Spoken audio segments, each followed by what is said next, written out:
Buenos días, doctor. Buenos días, compañeros. El día de hoy les vamos a hablar sobre el foro de insuficiencia cardíaca en- y COVID-19. Pásale, por favor.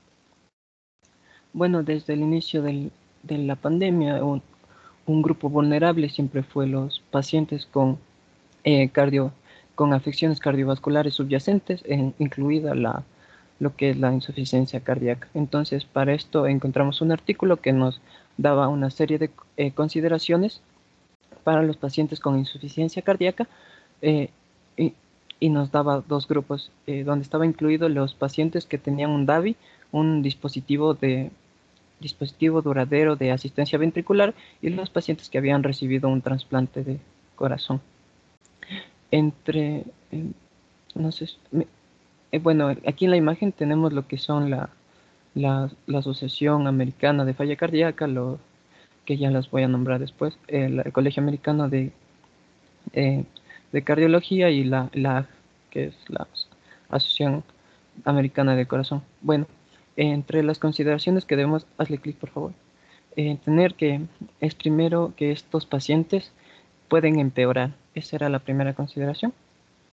¿Cómo pueden empeorar? Como todos los que vemos ahí, eso podría empeorar una insuficiencia cardíaca, como es el incremento de la demanda de oxígeno, una miocarditis, una miocardiopatía por estrés, una isquemia, eso es infarto, eh,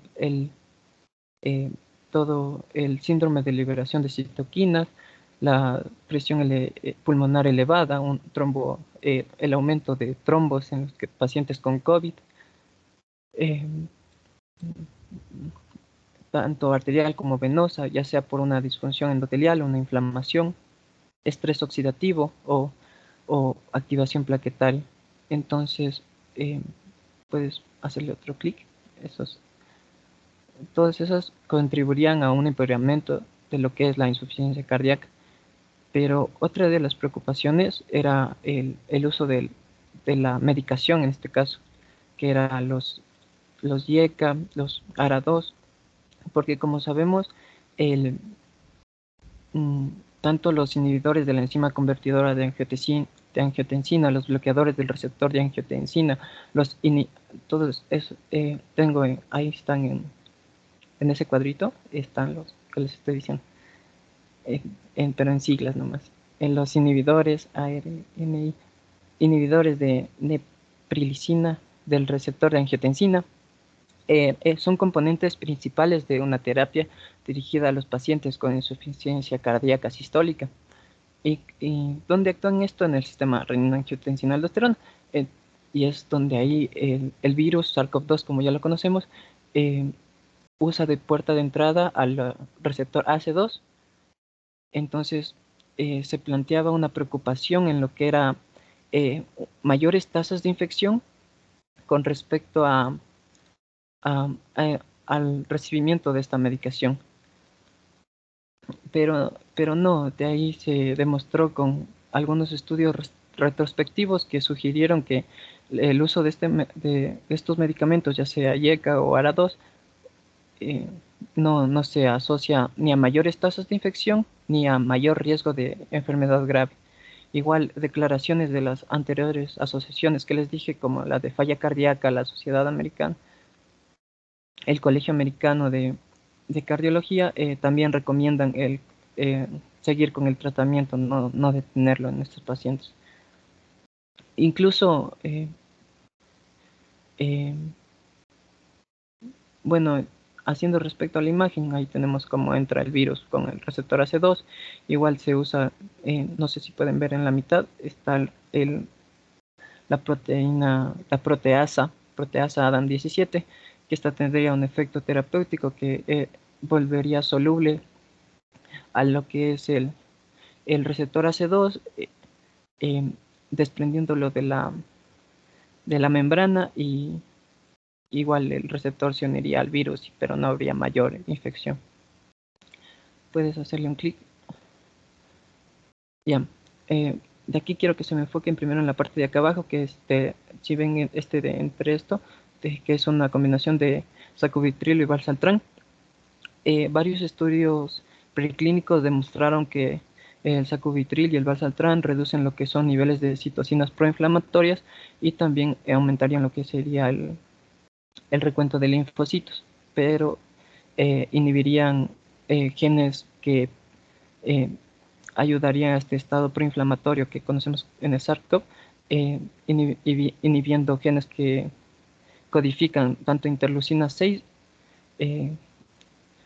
y esto el artículo nos nombra que sería una posible diana terapéutica. Igual, se usó un estudio en ratones donde el bloqueo de todo este sistema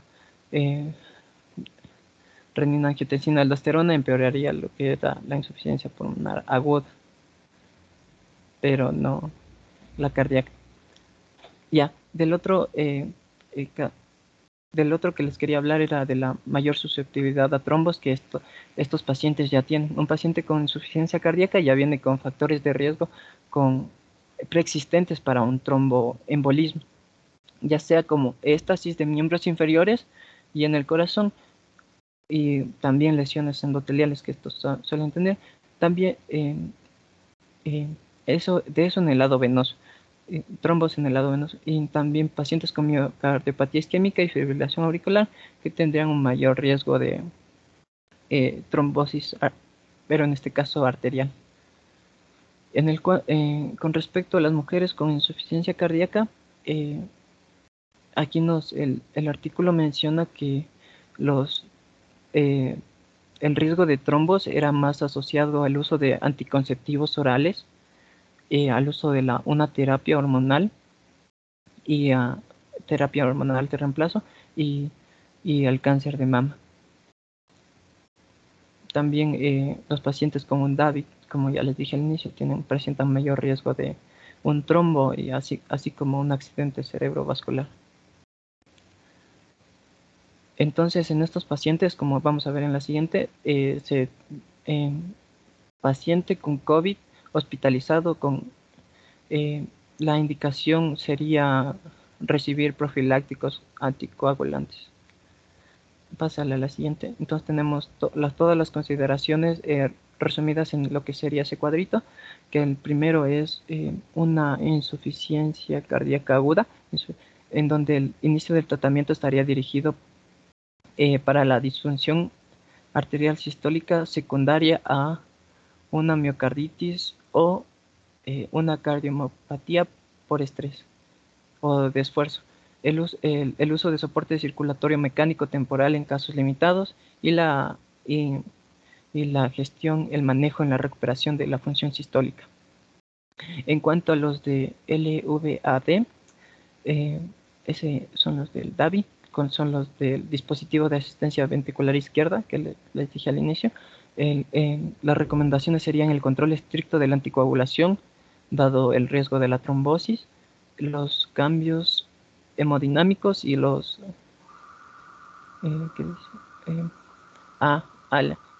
y la función del ventrículo derecho sería básicamente los cambios hemodinámicos y ver lo que es la función del ventrículo derecho. De ahí sería la 3, tenemos la evolución, la evaluación del sitio de manera virtual, me parece. Eso ya les van a explicar un poquito más adelante, eso les voy a explicar mi compañero. Y también tenemos los que recibieron un trasplante de corazón como tercer punto, que son básicamente controlar lo que son las interacciones farmacológicas y la reducción temporal de la inmunosupresión, y obviamente descartar una coinfección por SARS-CoV-2. De aquí vamos al lado derecho. Si ustedes ven, dice consideraciones terapéuticas comunes que tienen estos grupos, es la continuación del tratamiento, que ya se vio que no hay ni mayor infección ni mayor riesgo, el control del intervalo QT, la anticoagulación profiláctica, que les digo que todo paciente hospitalizado debe recibir con COVID, con insuficiencia cardíaca y COVID, deben recibir todo este profiláctico de anticoagulantes, y la planificación para cuidados avanzados.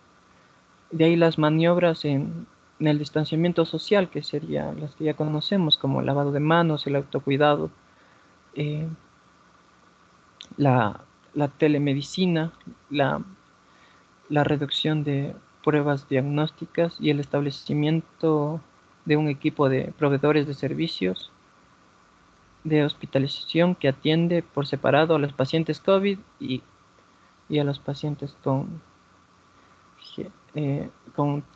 que trasplante de corazón. Pásale nomás.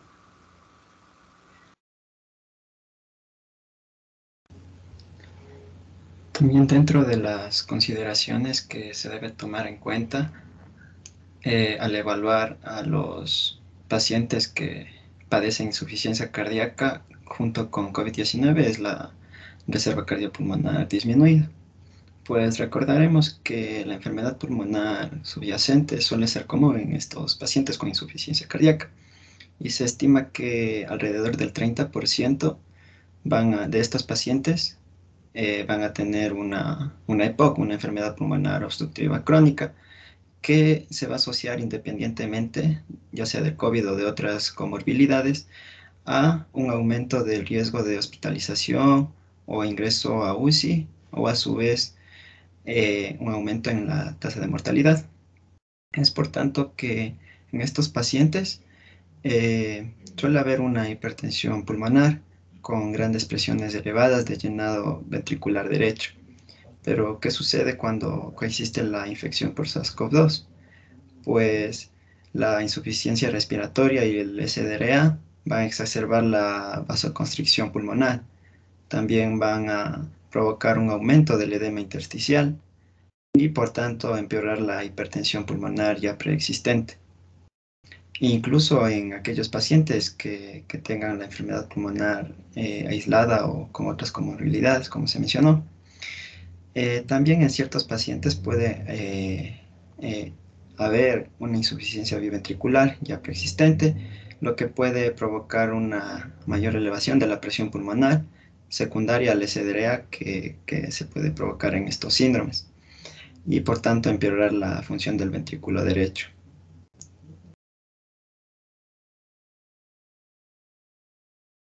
Ya.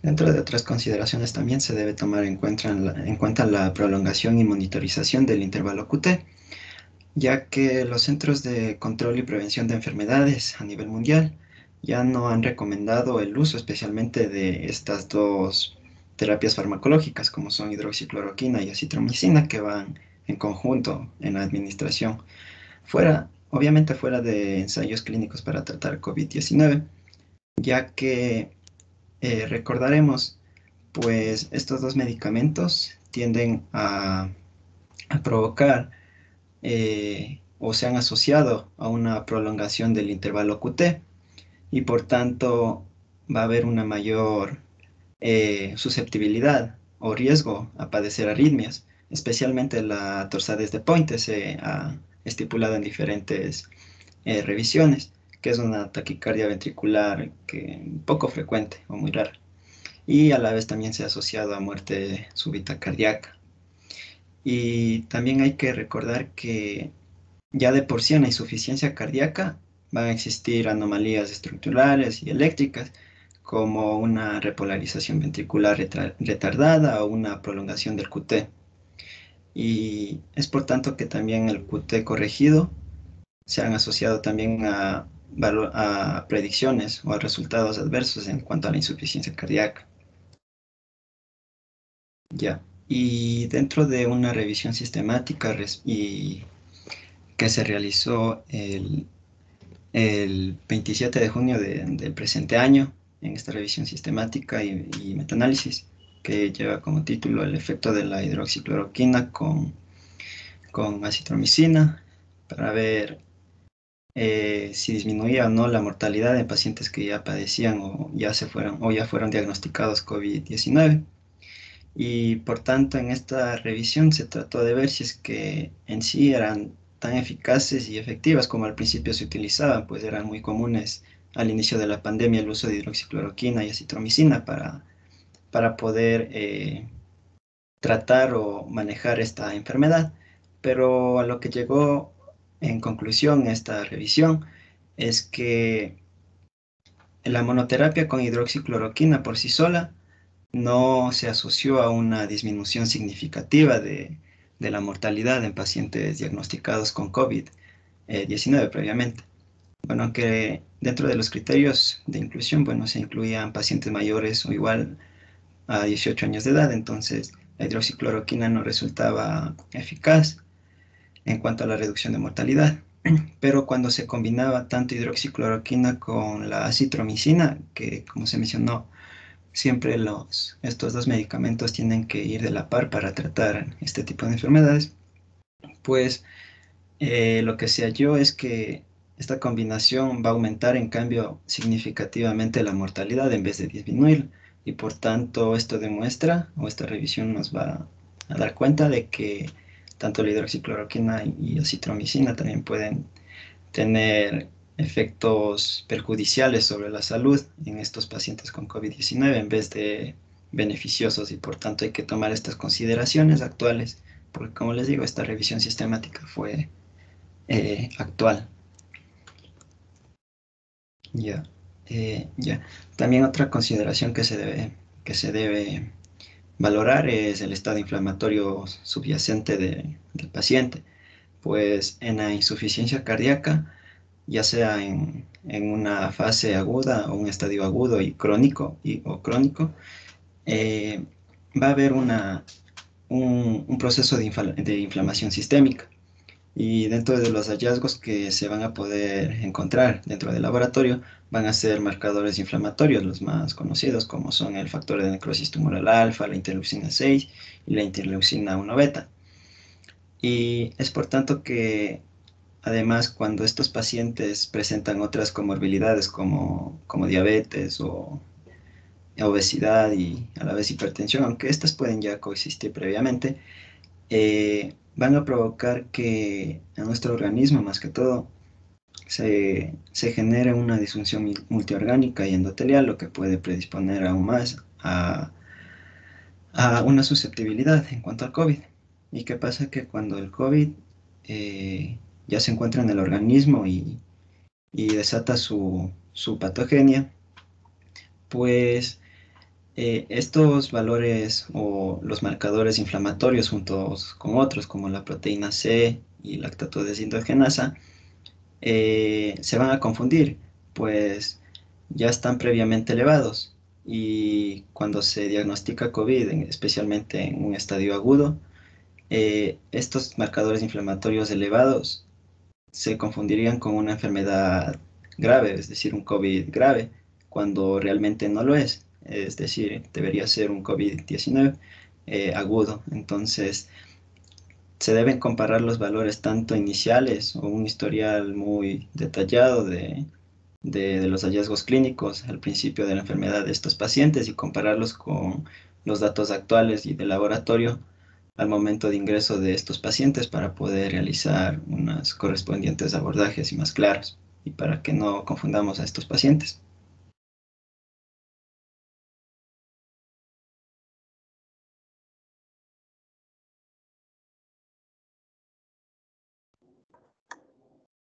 Listo, yo les voy a hablar acerca de la prestación de atención médica para pacientes con insuficiencia cardíaca. Con respecto a esto, pues la telemedicina. Bueno, la reorganización de las estructuras sanitarias impulsadas por la pandemia COVID-19 han afectado significativamente, ¿no?, a los pacientes con insuficiencia cardíaca. Y para reducir la transmisión del SARS-CoV-2 y mantener una fuerza laboral saludable, los sistemas de salud han realizado una gran transición, ¿no?, respecto a esto. Una gran transición hacia métodos de prestación de atención sin contacto con respecto a la atención, a la atención ambulatoria. Entonces, ¿qué tipos de servicios cubren? Tenemos las visitas de telesalud, durante las cuales se utiliza un sistema de telecomunicaciones audiovisuales, el registro virtual entre el paciente y proveedor, por teléfono u otro dispositivo que se realiza para decidir si necesitan servicios adicionales y las visitas electrónicas, que son comunicaciones entre pacientes y proveedores a través de un portal en línea. Bueno, la viabilidad y la seguridad de la telemedicina para pacientes con insuficiencia cardíaca está bien establecida. Sin embargo, su uso aún no se ha asociado, ¿no?, de manera confiable. Y teniendo en cuenta las limitaciones actuales, la telemedicina ofrece una sustitución conveniente y eficaz de las visitas a este tipo de pacientes. Y hablando de la reorganización de la prestación de cuidados durante la pandemia de COVID-19, vamos a tener al mayor acceso a telemedicina mediante reembolsos por servicios de telesalud en entornos hospitalarios y ambulatorios, los registros virtuales, visitas electrónicas y consultas electrónicas, también la prestación de servicios por parte de médicos, proveedores de práctica avanzada y otros miembros del equipo de atención. Y bueno, también existieron adaptaciones, ¿no?, al examen físico y a los datos de laboratorio. Entre ellas, pues a través de las visitas virtuales, los médicos pueden mantener interacciones cara a cara con sus pacientes, familiarizarse con las circunstancias domésticas de los pacientes, obtener la medición de signos vitales a través de brazaletes de presión arterial, oxímetros de pulso y otras escalas en el hogar también. Y bueno, con respecto al examen físico, estos son limitados, ¿no? Por ejemplo, para la distinción de la vena yugular, el edema periférico, la integridad del sitio del catéter periférico y la línea motriz, y sobre todo la capacidad funcional de estos. Ajustar los medicamentos mediante la visualización directa de los envases de las píldoras e interactuar con los cuidadores o familiares encargados es muy importante. Y debe explorarse el aumento de la telemonitorización, perdón, a través de las monitorizaciones de la presión arterial pulmonar y los dispositivos biosensores. Esto con las precauciones adecuadas, ¿no? Bueno, las visitas de enfermería domiciliaria para controlar los signos vitales y realizar eh, flebotomía, administrar medicamentos por vía intravenosa y entregar recetas, pues ofrece un enfoque complementario para descentralizar la atención de la insuficiencia cardíaca. Claro, estas visitas deben estructurarse para limitar el número de contactos de atención médica.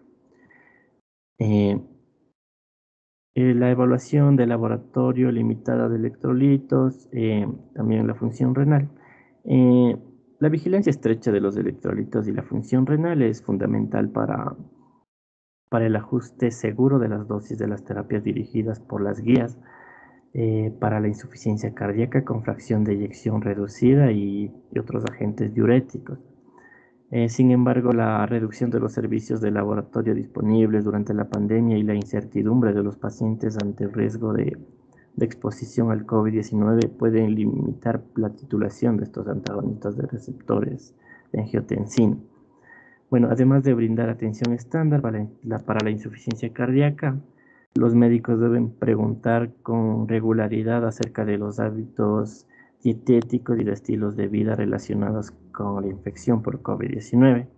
Esto debido al aislamiento social, físico y otras tensiones que pueden producir cambios en el estado nutricional, también la disponibilidad de alimentos, la ingesta de alcohol, la actividad física y el apoyo social, lo que puede contribuir, ¿no?, al empeoramiento de la insuficiencia cardíaca.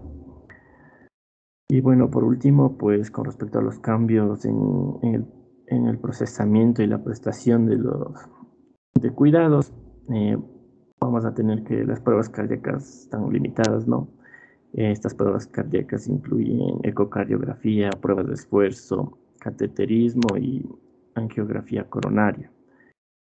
Y también aumentos de los servicios de enfermería, flebotomía y administración de medicamentos en el hogar, aumento de las referencias a cuidados paliativos y refugios, o bueno, también el aplazamiento de la colocación de estos implantes, este desfibrilador automático y la terapia de resincronización cardíaca. y sobre todo limitaciones en la titulación pues, de terapia médica dirigida por guías. Listo, doctor, esto sería todo en cuanto a nuestra exposición.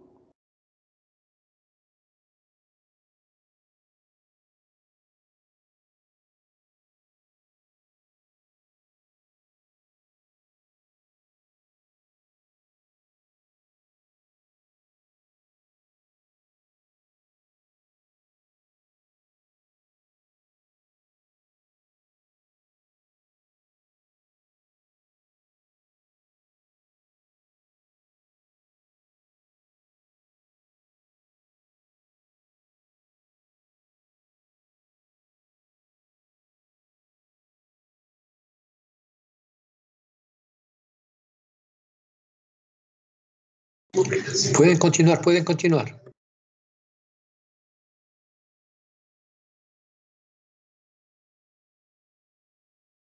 Ya. Buenos días, doctor. Buenos días, compañeros. Nosotros les vamos a presentar acerca del foro de fiebre reumática y cardiopatía reumática. Pásale, por favor. Ya, y los temas que vamos a abordar este día son acerca de la epidemiología, el diagnóstico y el tratamiento.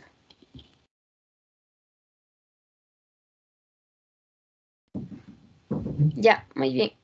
Bueno, en cuanto a la epidemiología, tenemos que en ciertas regiones geográficas específicas se pueden experimentar altas tasas de incidencia de la fiebre reumática, mientras que en otras regiones la enfermedad prácticamente ha desaparecido.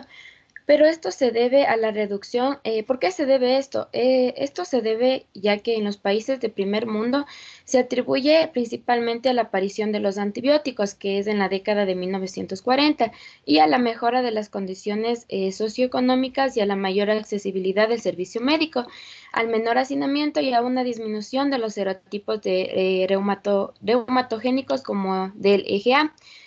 También la fiebre reumática va a afectar principalmente a los niños de 5 y 14 años, pero no hay relación clara respecto al género para la fiebre reumática, pero para la cardiopatía reumática sí se observa casi el doble en las mujeres. También actualmente en Estados Unidos la incidencia de la fiebre reumática es mucho menor. 10 por cada 100.000 habitantes. También es importante mencionar que en los países desarrollados la incidencia global de fiebre reumática y cardiopatía reumática en niños entre 5 y 14 años se estima que es de 1.3 cada 1.000 habitantes y el número estimado de pacientes de todas las edades de fiebre reumática es de 10.8 a 15.9 millones, pero esta cifra puede ser mucho mayor. En Asia Central, aquí se maneja la incidencia más alta de fiebre reumática y cardiopatía reumática, estimándose 543 por cada 100.000 habitantes por año. Pero se ha visto que en Costa Rica se ha observado una reducción muy importante en la incidencia de fiebre reumática. Y esto se le atribuye a la implementación de programas integrales de salud pública. También se ha visto esta disminución en Cuba y en las islas francesas de Martinica y Guadalupe.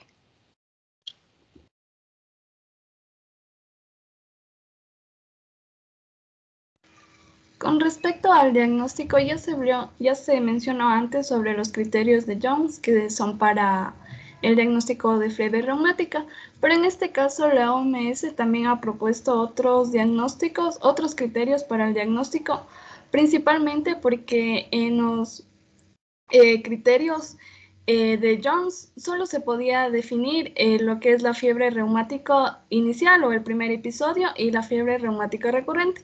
En este caso, en los criterios de la OMS, este propone tanto el primer episodio de la fiebre reumática, así como el episodio recurrente, pero ya sin afección cardíaca y con afección cardíaca. Además, ya se añade la coria de Sydenham, la lesión cardíaca inicial subclínica y las lesiones valvulares crónicas, que ya sería referente a la cardiopatía reumática. Entonces, como vemos en el primer episodio de fiebre reumática, se toma en cuenta 2 criterios mayores o 1 mayor más 2 menores, junto con la evidencia previa del estreptococo del grupo A. En cambio, en la recurrente sin afección cardíaca se toma por criterios 2 mayores o 1 mayor y 2 menores, igual junto con la evidencia de infección. Y en el ataque recurrente, en la coria de Simnian ya no se requieren ni manifestaciones mayores ni la evidencia de manifestación, al igual que en la lesión cardíaca inicial subclínica. Y con respecto a las lesiones valvulares crónicas, en la mayoría de estos pacientes son aquellos que se presentan por primera vez con estenosis mitral pura o una doble lesión mitral. También pueden presentar una enfermedad valvular cardíaca. Estos no requieren otros criterios de fiebre reumática siempre y cuando se excluyan a la cardiopatía congénita u otras cardiopatías adquiridas como causa de la lesión valvular. Siguiente.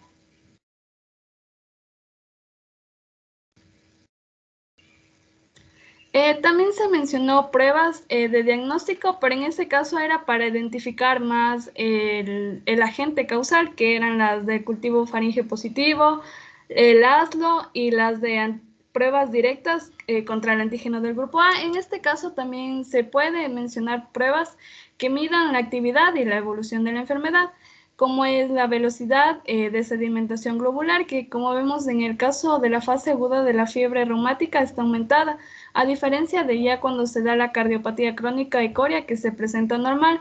En sí, la aceleración de la sedimentación eritrocitaria se debe al aumento de las proteínas o las sustancias que se producen en el proceso inflamatorio. Entonces, esto va a provocar que los eritrocitos se adhieran en lo que se denomina la forma de pilas de monedas y así se sedimenten a mayor velocidad.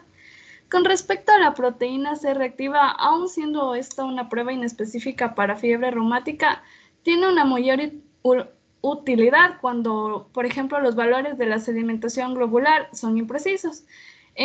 Como vemos en la fase aguda de la fiebre reumática se encuentra normal, a diferencia de la cardiopatía crónica y coria que se presenta negativa.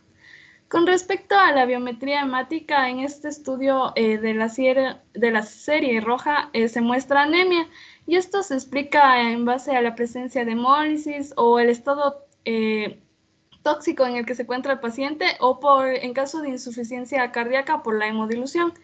Además, los leucocitos suelen estar por encima de los 10.000 junto con neutrofilia. Con respecto a las proteínas sanguíneas, en caso de actividad reumática, estas se encuentran elevadas, principalmente la gamma globulina de tipo 7S. Además, puede existir elevación de las globulinas alfa 1, alfa 2 y beta. Y con respecto a las enzimas, en este caso a la transaminasa glutámico oxaloacética, aunque carece en sí de valor diagnóstico, se ha encontrado elevada en pacientes con fiebre reumática activa y en caso tiene mayor utilidad en lo que es cardiopatías crónicas en la que se sospeche de embolias coronarias. Siguiente. Ahora, otra prueba o otro examen diagnóstico muy importante es la ecocardiografía. En sí, la ecocardiografía es una herramienta que nos permite una mayor sensibilidad para la detección temprana de la cardiopatía reumática. Entonces, como sabemos, la cardiopatía reumática está causada por la lesión de las válvulas cardíacas y el miocardio derivado debido a la inflamación y la deformación cicatrizal ocasionada por la fiebre reumática. Si recordamos bien, la cardiopatía, entre las válvulas que se ven más afectadas en la cardiopatía reumática son las válvulas mitrales y aórticas. Por lo tanto, existen diversos criterios establecidos para el diagnóstico ecocardiográfico de la cardiopatía reumática. Es importante mencionar que dentro de estos criterios diagnósticos, a la cardiopatía reumática se la puede dividir en 3 categorías, como es la cardiopatía reumática definida, limítrofe y la normal. Pero dentro de cada uno, como de la definida y la limítrofe, existen otras subcategorías. Con respecto a los criterios, tenemos criterios ecográficos para individuos menores a 20 años. En este caso vemos que está la cardiopatía definida y la cardiopatía reumática al límite. Además, hay hallazgos ecográficos normales. Y tenemos criterios ecográficos con personas mayores de 20 años. En este caso, solo se va a presentar la cardiopatía o la categoría que solo sería cardiopatía reumática definida. Con respecto a la límite, la cardiopatía reumática límite, este está más relacionado en personas que solo son pacientes que son menores de 20 años. Siguiente. Además de esto, dentro de las características de estos criterios también se toman en cuenta las características morfológicas que se presentan en la cardiopatía reumática. Entonces, vemos características presentes de la válvula mitral y características de la válvula aórtica, como por ejemplo un engrosamiento de la valva anterior de la válvula mitral mayor a 3 milímetros y es específico por edad, un engrosamiento de cuerdas, un movimiento de folletos restringidos, un movimiento excesivo de la punta de la valva durante la sístole, y con respecto a la válvula aórtica, un engrosamiento irregular focal, un defecto de coaptación, un movimiento de folletos restringidos o valvas y un prolapso. Entonces, este tipo de estudio de la ecocardiografía en sí nos va a permitir definir de mejor manera con respecto a la cardiopatía reumática. Como vemos en el ejemplo de la imagen derecha superior, el A se muestra como una imagen esquemática de la válvula mitral normal, pero ya como vemos en la imagen B, ya hay la presencia de cardiopatía reumática y con un movimiento excesivo de la punta de la valva. ¿Qué es lo que da como resultado? Una cooptación y una regurgitación anormal. En cambio, en la imagen D, ya esta es evidencia de un prolapso de la válvula mitral. En este está definido, ya como vemos por el valor, mayor a 2 milímetros de ondulación del tejido de la valva hacia la aurícula izquierda.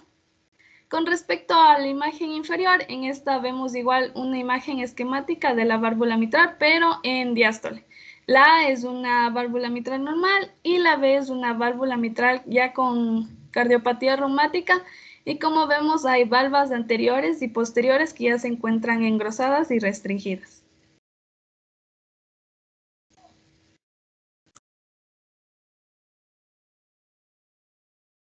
Bien, ahora vamos a hablar acerca del tratamiento, y el tratamiento se divide principalmente en dos. Tenemos la prevención primaria y la prevención secundaria.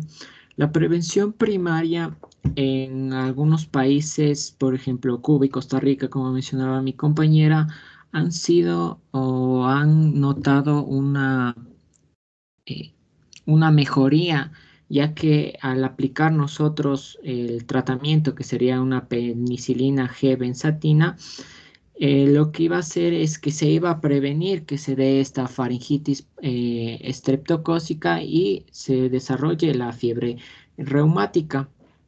Sin embargo, cuando ya existe la fiebre reumática, se recurre a la prevención secundaria, que consiste en que no se dé mayor repercusiones de la enfermedad, y lo que se hace es tratar todas las infecciones faringias con antibióticos. Esto obviamente dependerá de la incidencia, ya que existen sectores de la población o países donde existe una alta incidencia de fiebre reumática, por lo cual se recomienda esta prevención secundaria en estos pacientes. Algo que debemos tomar en cuenta es que los antibióticos no van a alterar el curso de la enfermedad, pero sí van a evitar la exposición repetida al antígeno. Es decir, que los antibióticos no curarán la fiebre reumática, pero sí van a evitar que los anticuerpos cruzados se den en mayor cantidad. Y la duración de la profilaxis de la fiebre reumática debe ser mayor a 10 años o hasta que el paciente tenga 40 años de edad. Entonces, en la prevención secundaria de la fiebre reumática tenemos principalmente 4 esquemas. La penicilina benzatina en 1.2 millones de unidades vía intramuscular cada 4 semanas, o sea, cada 28 días. También tenemos la penicilina B, 200 miligramos vía oral 2 veces al día. También tenemos los macrólidos, también tenemos la sulfadiazina, 1 gramo vía oral 1 vez al día. Ese es el esquema para la prevención secundaria. Ahora vamos a ver lo que nos dicen las guías. Y es que salieron 3 guías a principios de los 2000, uno de la OMS, otro de Australia y otro de Estados Unidos. Entonces la de la OMS nos dice que utilicemos penicilina benzatina en personas de menos de 30 kilogramos, utilicemos 600,000 unidades internacionales y en pacientes mayores de 30 gramos, que son los adultos, 1.2 millones. Cada 28 días, si el riesgo es bajo, y si el riesgo es importante, cada 21 días. Si no existe carditis, se va a administrar esta profilaxis durante 5 años o hasta que el paciente cumpla 18 años. Si existe carditis curada o una regurgitación mitral leve, ya que, como sabemos, la fiebre reumática afectaba principalmente a la válvula mitral, vamos a dar por 10 años o al menos hasta que cumpla los 25 años, lo que llegue antes. Si existe una carditis moderada o severa o una cirugía, se va a administrar esta penicilina benzatínica cada 28 días durante toda la vida. Y la que se está usando actualmente es la de Estados Unidos, que nos dice si el paciente es pediátrico menos de 27 kilogramos, damos 600,000 unidades, mayor a 27, 1.8 millones. Igualmente, durante 28 días, si hay ataques recurrentes, durante 21 días. Sin carditis, vamos a dar durante 5 años o hasta los 21 años. Si la carditis está curada, vamos a dar durante 10 años desde el último episodio o hasta los 21 años.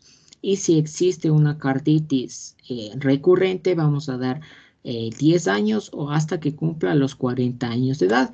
Esto es principalmente una prevención secundaria para que no se den complicaciones en el paciente y eh, se pueda aislar a este agente patógeno. También una vez que se ha desarrollado la carditis, nosotros debemos tratar los síntomas y principalmente los síntomas cardíacos y dentro de ellos tenemos la insuficiencia cardíaca. Para ello el tratamiento principalmente va a ser el reposo y a pesar de que no existen evidencias, muchos cardiólogos, muchos profesionales y científicos recomiendan el uso de glucocorticoides, especialmente en la carditis moderada a grave. Si esto no es suficiente, vamos a usar un tratamiento temprano con diuréticos, al igual que una dieta hiposódica, esto para reducir el gasto cardíaco, al igual que vamos a usar IECAS y digoxina. Una vez que existe o las complicaciones se dan y se produce una estenosis valvular, principalmente una estenosis mitral por esta fiebre reumática, al igual que si existe una fibrilación auricular, la AHA, la American Heart Association, nos recomienda que usemos anticoagulación, principalmente con antagonistas de vitamina K. Esto porque, como sabemos, el flujo sanguíneo a nivel cardíaco y a nivel vascular es laminar. Sin embargo, cuando existe esta estenosis mitral principalmente, al igual que una fibrilación auricular, este flujo sanguíneo es tortuoso y tiende a producirse coágulos. Estos coágulos pueden viajar y pueden producir complicaciones a nivel vascular. También se da una recomendación que cuando existe ya un daño valvular grave, se puede recurrir a la cirugía cardíaca para la reparación valvular, es lo que se prefiere principalmente, o también el reemplazo valvular, pero este se va a evitar si se evita si se da durante la fase inflamatoria, porque si se da durante la fase inflamatoria, eh, va a producirse complicaciones más graves a nivel de esta válvula si se da la cirugía. Gracias.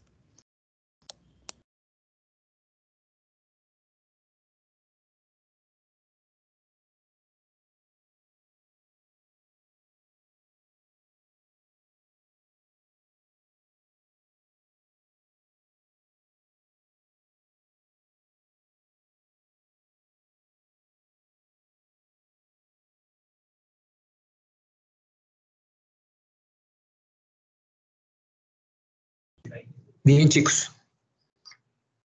En cuanto al COVID y falla cardíaca, vemos que en esta época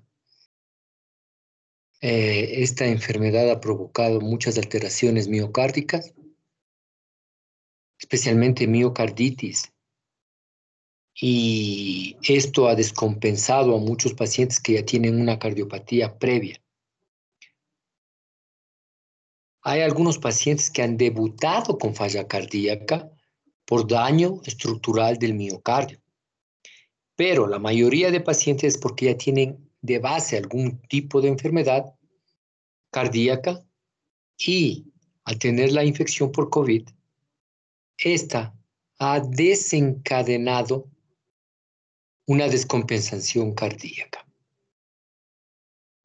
El esquema de tratamiento, obviamente, en este grupo de pacientes es tratar la enfermedad de base, que es el COVID, y tratar los síntomas de la falla cardíaca.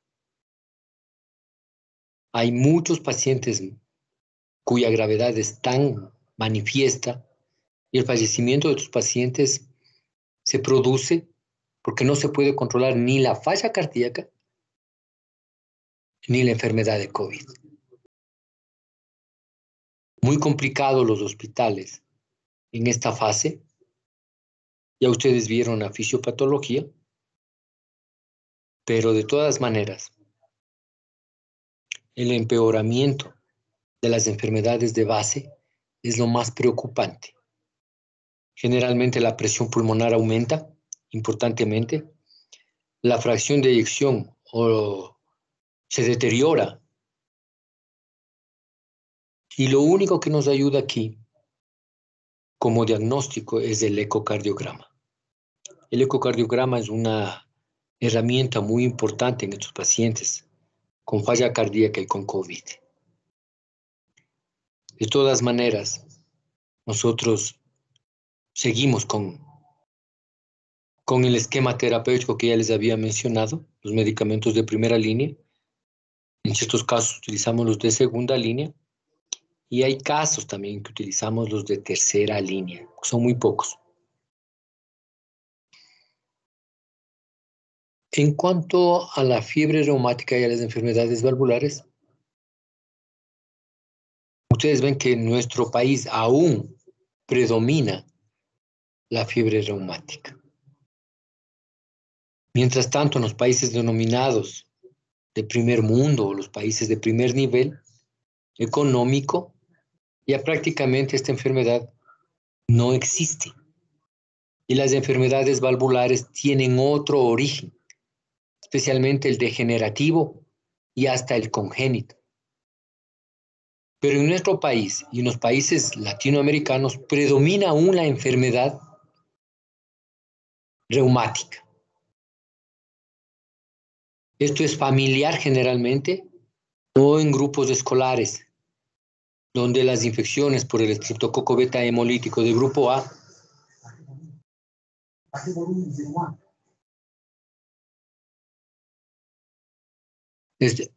donde las infecciones por este estreptococo del grupo A son transmitidas fácilmente en las escuelitas, en los colegios y en las familias, ¿no? Y en las familias. Entonces, familias numerosas y grupos económicamente disminuidos son los más afectados. Para la fiebre reumática, nosotros tenemos el diagnóstico especialmente con la prueba simple de Asto, que para nosotros antes era el valor de 333, ahora el valor normal es menor a 200. Eso se considera menor a 200. Para que haya cardiopatía reumática tiene que estar afectado alguna válvula o tener alteraciones electrocardiográficas sugestivas de algún tipo de alteración o arritmias o tal vez crecimiento de aurícula izquierda, de aurícula derecha. Pero el método diagnóstico que nos ayuda siempre será el ecocardiograma en estos casos. En la cardiopatía reumática es diferente el esquema terapéutico. Pero antes de hablar del esquema terapéutico, ustedes tienen que conocer bien los criterios mayores, los criterios menores de diagnóstico, que ya se hablaron aquí. Eso es muy importante desde el punto de vista clínico. Nosotros para prevención primaria en la cardiopatía reumática utilizamos la penicilina benzatínica. Esto debe de darse de una manera que no estamos acostumbrados en el país.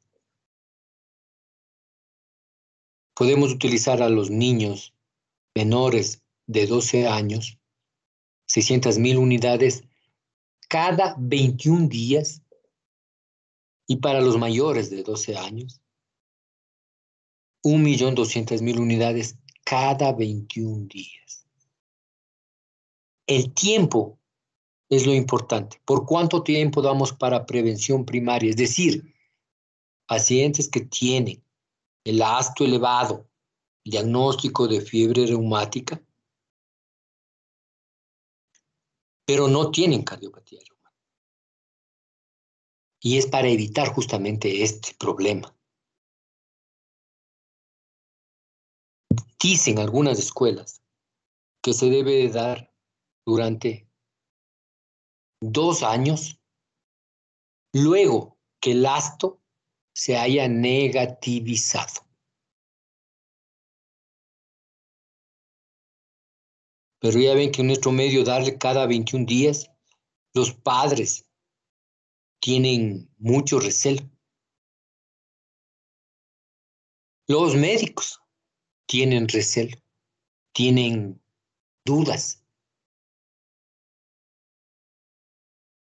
Y generalmente no se cumple este parámetro de inyectar cada 21 días a un niño. Porque el niño llora, porque el padre tiene recelo, la madre tiene mucha pena. Pero independiente de eso, esa es la indicación. Esa es la indicación de tratamiento primario. Cuando ya existe cardiopatía reumática, es decir, ya está afectada una válvula, se dice que debe ponerse la penicilina benzatínica cada 21 días igualmente, hasta los 30 años unas escuelas y otras hasta los 40 años de edad. ¿Por qué? Porque ahí el sistema inmunológico todavía está afectado. Todavía no logra controlar. Dicen que a partir de los 40 años ya se ha logrado controlar la enfermedad y podríamos no aplicar la penicilina benzatínica. Y cuando ya hay afectación de una válvula y el paciente puede tener una prótesis valvular, se dice que la penicilina benzatínica tiene que darse toda la vida, cada 21 días. Esos parámetros no se cumplen en nuestro medio. O por descuido familiar, descuido de los padres, por no explicación adecuada del médico, por desconocimiento, o porque el paciente no acepta. Generalmente ya los adolescentes, los jóvenes ya no quieren, no aceptan ponerse la inyección de esa manera. Y cuando llegan a la edad de 30, 40, 50 años de edad, ya una válvula está completamente alterada. Como les digo, en otros países no existe este problema de la cardiopatía reumática y no tienen este problema de salud. Pero en Latinoamérica, por eso las guías son importantes, de seguir las guías latinoamericanas. Nosotros tenemos en la India, por ejemplo, la mayor cantidad de pacientes con enfermedad reumática. En Brasil, campeones de la enfermedad reumática son ellos porque realizan las mayores valvuloplastías en enfermedad mitral reumática. Y en nuestro país, obviamente, la enfermedad reumática sigue predominando. Por eso el conocimiento de la enfermedad reumática es muy importante. Bueno, chicos, ¿alguna pregunta de ustedes? Doctor, yo tengo una pregunta. Al nosotros dar ese esquema terapéutico de penicilina benzatínica tantas veces por tantos años, ¿no puede hacer que en cierta manera se vuelva resistente el estreptococo a esta penicilina y puede agravarse la enfermedad? Bueno, la penicilina benzatínica, al darse de esta manera cada 21 días, es lo más adecuado, es lo justo, y no hay resistencia. Hay uno de los mitos en nuestro país, como muchos de los mitos, ¿no es cierto? Por ejemplo, un mito es que las frutas engordan, que nuestro famoso banano, que es el de mayor venta en el mundo, engorda. Ese es un mito. Otro mito que existe aquí en nuestro país es que solo los niños ecuatorianos sufren del problema del susto, de que están enfermos, espantados, ¿no es cierto? Del espanto, alguna cosa así. Los niños de otros países de Estados Unidos, de Europa, no, ellos no se espantan, no sufren de ese problema. Y uno de los mitos también es que la penicilina altera los glóbulos rojos. Y eso se escucha incluso entre clase médica, que el poner así va a alterar los glóbulos rojos. Y eso es en las familias, y eso está muy ligado y se escucha muy frecuentemente. Pero permitir que se dañe una válvula es terrible. Yo tengo muchos niños que los controlo y cada 21 días les hago que le pongan su penicilina mesatínica cuando tienen el ácido elevado. Se comprueba que tienen el streptococo beta hemolítico del grupo A y no hay vueltas. Tiene que realizarse así. Si ya tienen dañada una válvula, tiene que complementarse totalmente. A menos que el paciente, él resista o los familiares es otra cosa. Pero de parte del médico tiene que haber esa indicación. El problema tenemos cuando hay alergia, sí, a la penicilina. Ahí sí tenemos que ver otro esquema. Los esquemas actuales tenemos la utilización de la claritromicina, la citromicina, que nos ayudan mucho en estos casos.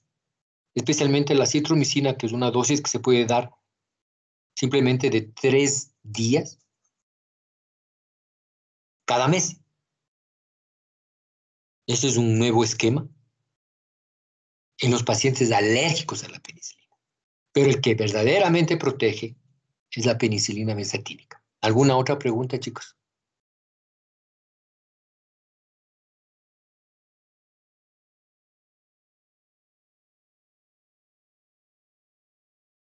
Bueno, nos veremos el día de mañana para la siguiente clase. Aclaración. Usted dijo que la penicilina deberíamos darle cada 21 días una dosis. ¿O Sí, una dosis. Una sola dosis, una inyección intramuscular cada 21 días. Una inyección intramuscular cada 21 días. Ustedes tienen el calendario.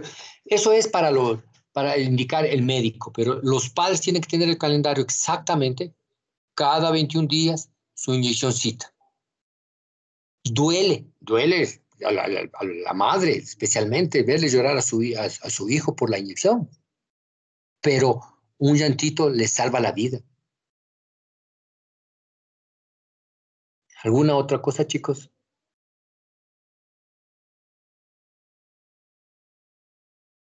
Bueno, nos veremos entonces el día de mañana.